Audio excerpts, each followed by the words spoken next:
గురుగారు, కన్యా రాశి వారికి ఈ వారం ఎలా ఉండబోతోంది? కన్యా రాశి వారికి 3 గ్రహాలు అనుకూలిస్తున్నాయి తల్లి. భాగ్యంలో గురువు, ధనస్థానంలో శుక్రుడు, 6లో శని. గత వారానికి ఇప్పటికీ గ్రహస్థానాల్లో ఎటువంటి మార్పు లేదు. మన ఆలోచనల్లో ఉన్నత స్థితి కలుగుతుంది.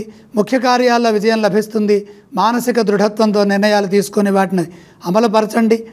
సకాలంలో పనులు ప్రారంభించి బాధ్యతాయుతంగా చక్కగా పూర్తి చేసుకోవడం ద్వారాగా ధనస్థానంలో ఉన్నటువంటి శుక్రుడు అదృష్టాన్ని ఇస్తారు. అలాగే మన చుట్టూ ఉన్న పరిస్థితులకు తగ్గట్టుగా మన జీవన విధానాన్ని కొనసాగించాలి.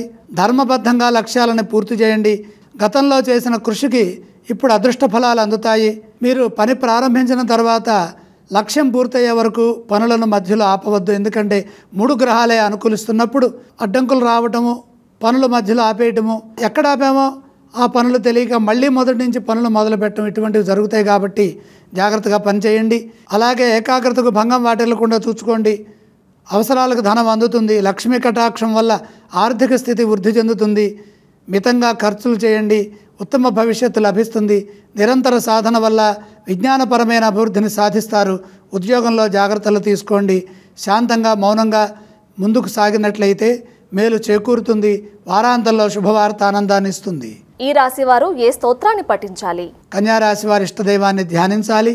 కన్యా రాశి వారు ఏ ఆలయాన్ని సందర్శిస్తే మంచిది? కన్యా రాశి వారి ఇష్టదైవాన్ని దర్శించాలి. ఈ రాశి వారు ఏ విధానం చేస్తే శుభప్రదం అంటారు? ద్వాదశంలో చంద్రుడున్నాడు కాబట్టి మనోబలం కోసమే కొద్దిగా బియ్యం దానం చేయండి.